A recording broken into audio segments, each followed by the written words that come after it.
Welcome all of you to this program, this video program. Today's program is how to structure an online course or how to structure the online courses.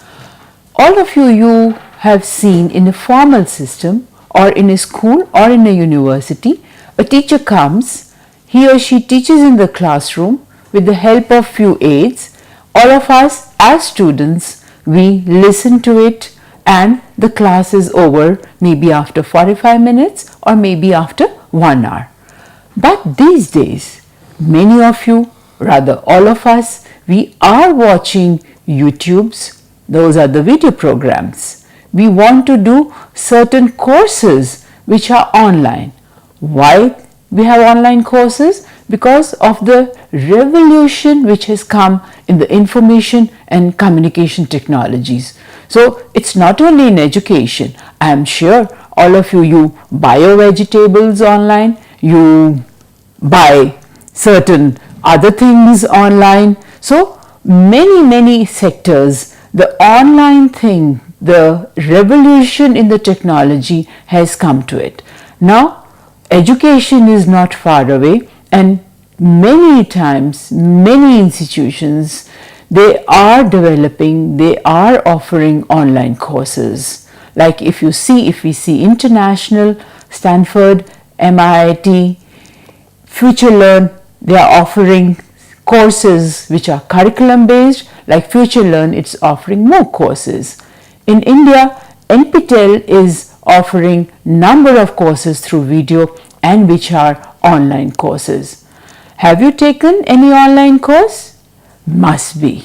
So let's see how structuring of online courses is done, which is entirely different from what a formal learning or what a formal course is all about. So after watching this video, you will be able to firstly differentiate between standalone online courses and the blended courses. Secondly, you will be able to state the major points to develop online courses. And lastly, after watching this video, you will be able to describe the parameters to structure the online courses. All of us we know, and the literature also shows, that the learning environment is changing a lot in the 21st century. Why? Because the learners are changing. You have already experienced, and I just given an example, that whenever you get a homework or whenever you have a problem, whether it is academic, whether it is personal, all of us, we go to internet and try to find out the solutions, try to complete our assignments, try to do our project work, which maybe certain things are available in the textbooks, reference books, but we go to the internet and find out. So the learners are changing in the 21st century. The learning is also changing in the 21st century, and hence the whole learning environment is changing in the 21st century. Now, this is a traditional classroom. All of us we have seen, we have gone through it, but the present day learning looks something like this. Here, if you see in the picture, a student, one learner learning online or through internet or through a computer, and in the second picture you see a group of learners, they are learning through peer and along with the computer. So the whole learning from the traditional classroom, it's slowly changing. Now, what are these online courses? Some of these courses, if we say, they are called standalone courses, and the example of these standalone courses are the MOOC courses. All of you know, maybe some of you have also undertaken a course from Coursera or a course from Khan Academy or a course from edX or even NPTEL courses. So these are called standalone online courses where the print is not there. It's only through the computer, through internet, we are learning. But there are certain courses which are called the blended courses, where there is an element of face-to-face along with the online courses. Now, the question is, how do we develop online courses? Very important 3-4 points, we keep it in mind. Firstly, it is the institutional philosophy where and how to develop an online course. Second important point which an institution and organization has to keep it in mind is the type of learners we are trying to reach through online courses, or the type of learners we are trying to teach or reach through online courses. The third is the type of the subject which we are teaching through online. And lastly, it is the type of resources available to you to any organization. So these are few important points which we have to keep it in mind while we develop online courses. Let's see one by one. Institutional philosophy. Institutional philosophy is very important when we want to launch any online course. The institutional beliefs, the institutional values, whether they want to have those online courses, whether it will be successful, those online courses. So that's very important point, and that is the beginning point of what we say when we want to launch or offer an online course. Second point is the type of learners which will be coming to your online courses. There are independent learners. There can be learners at remote places, and lastly, there are some working learners. So what do we mean by type of learners? The institution has to think about it, that are we catering to independent learners? Are these online courses going to the places where there are maybe no institutions, where there are no schools, where there are no colleges or the universities? That's why we are offering an online course. And lastly, the working learners, those who cannot come to a formal system. Due to the age, because once, like if you are in an working situation and if you are age of 40 plus, 35 plus, you are working. You cannot leave your job and you cannot come to an organization or an institution to gain your further education. So online courses are very important for such type of learners. The third point before you offer an online course is one should see, the institutions should see the type of the subject which is being offered through online. Need to think, can all subjects be taught online? A big question mark. So the institution again has to find out whether all subjects can be taught through online. The point which we want to highlight here is that certain subjects emphasize on the content, and certain subjects they have more of the skill component. Now let's see a subject, let's give an example. We have certain subjects like history, geography, any science subject, civics, or so on and so forth. So here the more is on the content which can be learned through online. Certain courses, certain subjects like let's say architecture, let's say fashion designing, where there are lot of skill component, then is standalone online courses relevant, or it has to be a blended. The next point which I want to highlight on the type of resources. that what are the resources available to us before launching the online course to an organization. First is the faculty members. Do you think that all the faculty members are very clear, or they are very open, or whether they are they know about how to design an online course? They can of course learn it, but we need to find out whether we have the capability, the faculty members in any organization have the capability to launch the online courses. The teamwork is required, which maybe will come later. Second important point, the resource is the time. Time is a very important resource which any organization has to see before launching an online course or a program, because it's not easy. It requires a lot of time to develop, design and launch an online course. Many times faculty members can say there is no time, the working hours are limited, the workload is more.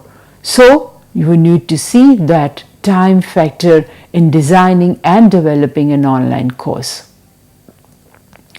Third type of resource is the choice of learning management system. I am sure many of you know that what is a learning management system. These online courses are developed, if you are aware of the learning management system Moodle, which is an open software. Many organizations, they are using Blackboard as a learning management system, which is a proprietary software which costs a lot of money. So the choice of learning management system is important point when we have to decide what the resources we have. If you see many online courses, if you search those online courses, many institutions, they have developed their own learning management system. They have adapted the existing learning management system. So those are the points which we need to understand when we design or we want to offer an online course. Next part of this video, now you will see then how to make the changes. Once we have decided, any organization, any institution has decided that they will be launching an online course, then how do you do it? We need to have certain changes. What are those changes? The first important point is, like in a classroom situation, you have to decide the instructional design. So in this also, you have to decide, you have to do a formal or an informal analysis prior to the course design. And that's the part of the instructional design. And if we say the ADDIE model, which the first component or the first phrase was the analysis part of it. Before you design an online course, do an analysis. It can be a formal analysis or it can be an informal analysis. That why do you need this course? Why do you need this course especially for online designing? Who are your learners? Who will be taking this course? Whether technology is available to the learners, and there are many more other points. So the first important point is to decide an online course is the instructional design. Second is your course objectives. Course objectives can be for a teacher, course objective can be for the learners. So for a teacher, what will be the course objectives? First point is your course content and the structure. The second important point for the teacher to decide or to find it out, what are the different teaching strategies? The next is for the teacher, what assessment procedures which will be incorporated into an online course. So these are the few points which a teacher need to understand when he or she is framing the course objective for an online course. Second, it's very important for the learner also to find out what are the objectives.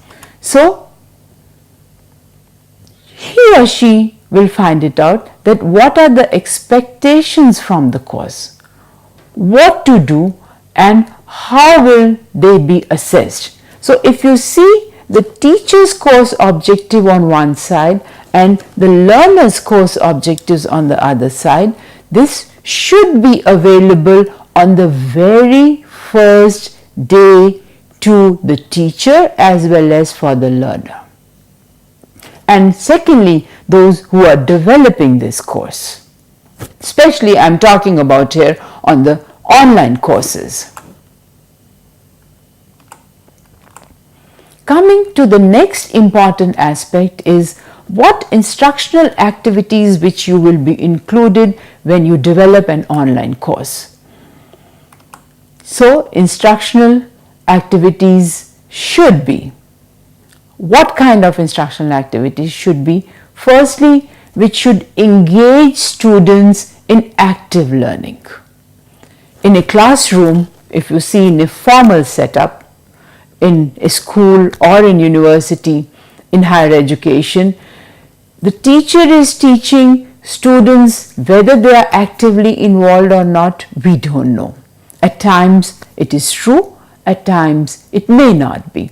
But in an online course, in designing those activities, you have to see that the students, they are engaged in this active learning. So what you have to do is design your learning activities which engages them. Second important point is the learning style of the different learners. And the last is again the active participation. Many times we have seen the learners or the students, they don't do the learning activities when they are enrolled in any online course. So one has to see how actively they are participating in the online course, what sort of activities are given. The second important point in the instructional activities is that the content should be sequenced. Many a times, not always, but many a times in a formal classroom, we can deviate from the content. But in online courses, can we do that? So here the information should be in an online course chunked, and which is based on the principles of Skinner's theory of learning. So I am sure which you have heard about program learning materials or program learning courses. That's very important. So what do is you chunk smaller content, or it has to be a large frame. The next point related to the learning activities is should encourage interaction. In a classroom, if you say the teacher encourages the students, he or she maybe gives little prompts to if the student is not able to answer a question. So there is a lot of interaction in between, the students to students, teacher to student. But here in an online course, how do you build into that interaction? It can be through email, and you have to do it. It is not a question of can be, it has to be through email, through social chat rooms, through phone conferencing, collaborative projects, wikis, blogs, instant messages, and so on. All of you know there are several such social Web 2.0 technologies which we need to incorporate before we think of designing an online courses. I have put this copyright issue on this slide itself, but it is a very important point which we need, the developers of online courses need to see. Many points we cannot just take it from others and just put it, because it becomes in a public domain, the online courses. So if someone has copied it out, it can be a big copyright issue. In a classroom, one should not do it, but maybe at times we can say something which is others' property. But once it goes in a video or in an online course, copyright issue is a very, very important point which we need to see, the developers need to find it out. Next point now is the teaching strategies. If we say it should be learner-centered, it should not be teacher-centered, it should be learner-centered.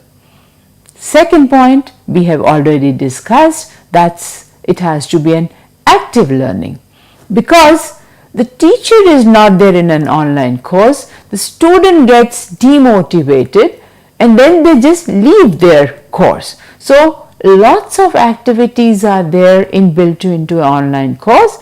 So that's very important. Here not only the learners, they have to learn the technology, the teacher, the online instructor has also to learn the technology. So I am sure you will see online course development is not an easy task. Next point is the course management. So you have to plan during the design and the development. Another very important component when we see the instructional design model, that is the ADDIE model. Next point is the time requirement, which little bit I touched on earlier. First is complete design prior to the delivery. Many a times, just because we are in a hurry, just because we want to launch an online course, we don't give a complete design document. Secondly, it requires instructor time more. You have to continuously sending emails to your learners because they are in touch with you. So what it is? It requires time. Students' time also increases, because if the instructor has given an assignment or a discussion, so the learner has to immediately go and respond to that. You have to build online learning community, which we have already discussed. You have to create and promote atmosphere of sharing. Instructional media is also very important, where you have to present the information. Your multimedia development is very important, like whether it's a PowerPoint, whether it is animation, whether it is another format, you have to have very clear understanding of what media will be. Next is the information presentation. It has to flow in a logical manner. It has to shorten lines. It has to be in a linear structure. On an online program, you have to leave white spaces to increase pages, and so on and so forth. So your presentation, how you are presenting the information, is very, very important for your online course development. Next is the interface design. In print material, you must have seen certain signposts. Even in online programs, you have to have clearly set the signpost. You have to clearly indicate the links. Many times we give the links, see this video, read this PDF file, and so on. So those are called the interface designs, and which is very important. The whole color of the text, the whole typeface of the text is very important, which impacts your learning. Last is the teamwork. If we say online program, only one person can do it, no.